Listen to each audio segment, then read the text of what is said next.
السلام علیکم. د نن موضوع مو د رواني ناروغیو د خلاصون لار.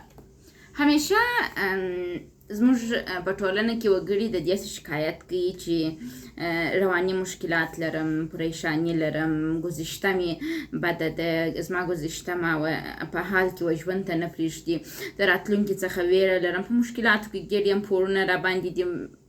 یعنې دا مسایل موږ ته ډېر ویل کېږي.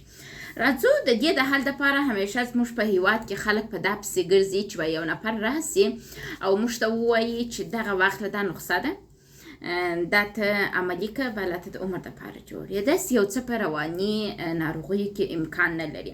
حتی کله چې موږ په رواني ناروغیو تشخیص سو، تر هغو چې ژوندي یو باید د هغه دپاره دوا وخورو. نو دا رقم رواني ناروغي هم شته. د دې دپاره چې د رواني ناروغۍ څخه ځان خلاص کړو او د رواني ناروغۍ باندې غلبه وکړو. اوس عصري دنیا ده، حتی عادي هوش مصنوعي رالی، دنیا ډیره پرمختللې ده، ټکنالوژي ده او دا هر څه زموږ پر اعصابو باندې تاثیر کوي. د دې لپاره چې تاسو خپل رواني حالت کنټرول کړئ او وکولای شئ ښه ژوند ولرئ، تاسو باید د رواني حالت د سمېدو لپاره منظم مسلسل توګه فعالیتونه اجرا کړئ. نن تاسو ته یو 3 فعالیتونه معرفي کوم.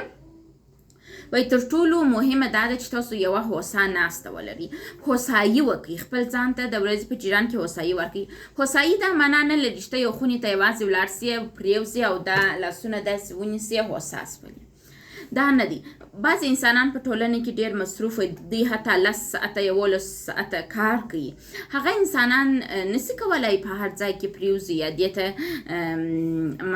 په دغه ټولنه کې چې اوس پیسې ګټل ډیر سخت شوي دي، نو دوی استراحت وکړي. تاسو کوشش وکړئ چې خپل په ځان کې داسې یو ارامي، داسې یو سکون پیدا کړئ چې هغه ارامي او سکون حتما و پریوتو ته ضرورت ونه لري. په دفتر کې و کمپیوټر ته ناست دی، په ناست حالت کې هم باید سکون ولري، د ولاړې په حالت کې هم باید سکون ولري، که روان یې هم باید سکون ولري. دغه سکون د تاسو هغه وخت رسېدلی شي چې تاسو خپل په وجود کې یو ګوهر پیدا کړئ. وایي ارام کښېنئ، خپل پر وجود غلبه وکړئ او دغه ګوهر پیدا کړئ.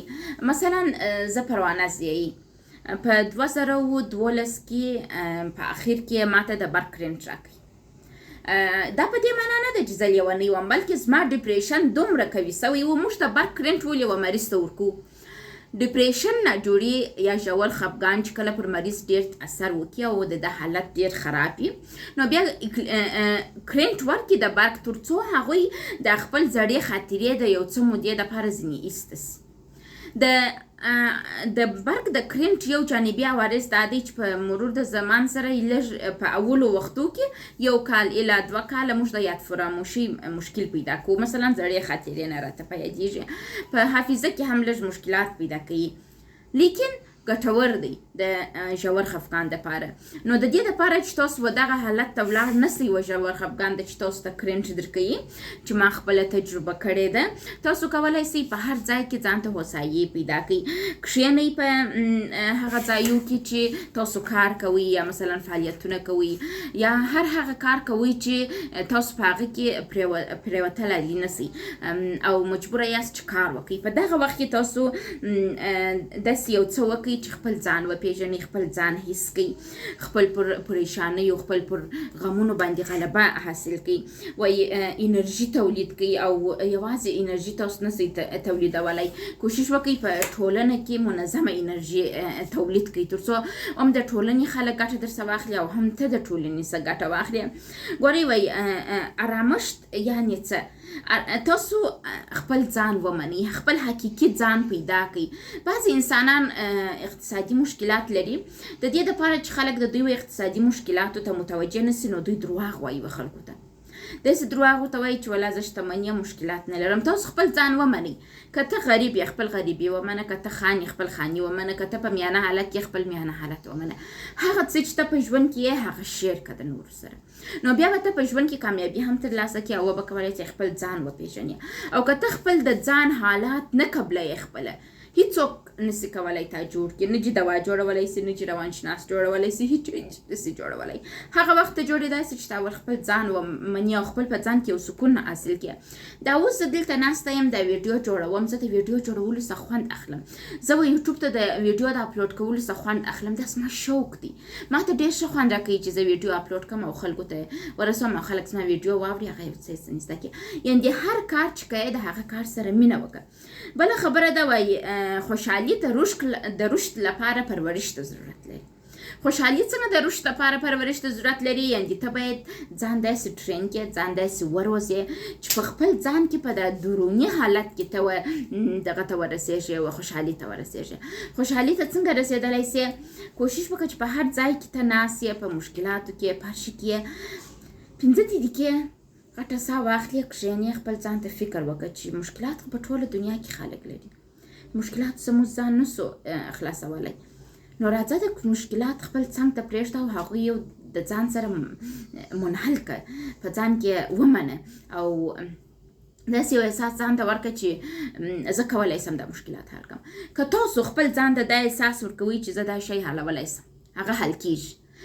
د انسان بدن اورېدونکی خاصیت لري، هغه ستا دا شان اوري. ته وایه چې زه مشکلات حلوم، زه شتمن کېږم، زه به پیسې ګټم، زه به کار کوم، زه به زحمت کاږم او دغه کار ته سټپ بای سټپ حرکت هم وکړئ. دا هر څه ستاسو په ژوند کې کېږي. او که تاسو ویل چې نه دا کار نسم کولی، زه پریشانه یم، غمونه راباندې راځي، داسې داسې دي، نو هغه شیان در باندې راځي. یعنې د انسان بدن اورېدونکی دی، زموږ ټوله وجود زموږ خپل کړنې او زموږ افکار اوري. نو تاسو کوشش وکړئ ډېر ښه افکار ځان ته ولرئ تر څو خپل ځان ته نجات ورکړئ. وای کله تاسو به لیدلي چې امتحان ته آمادګي نیسئ، امتحان ورکوئ، نو تاسو ډېره قوي آمادګي نیسئ، سوالونو ته جوابونه ورکوئ او دا زده کوئ چې په امتحان کې سوالو ته څنګه جواب ورکړئ.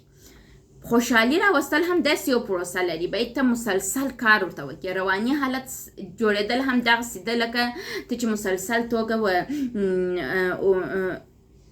و دغه ته کار کوي، څه ورته وایي، امتحان ته کار کوي، دغه رقم به خپل خوشحالۍ ته هم کار کوي.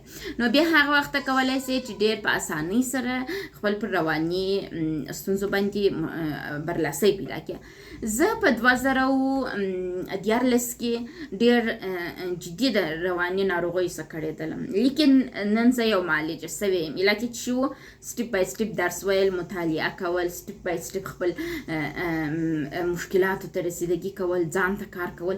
زه کرار جوړ شولم، تاسو هم کولی سئ کرار خپل ځانونه جوړ کړئ، خو شرط یې دا دی چې تاسو مسلسل توګه کار وکړئ، نه دا چې یوه ورځ کار وکړئ یو شی دی. بعضې کسان ښه فعالیت شروع کړي، ښه مخ ته ولاړ سي، بیا د وقفې سره مخ سي، بیا یې زړه نه غواړي چې شي ته لاس وروړي، دا خیر دی.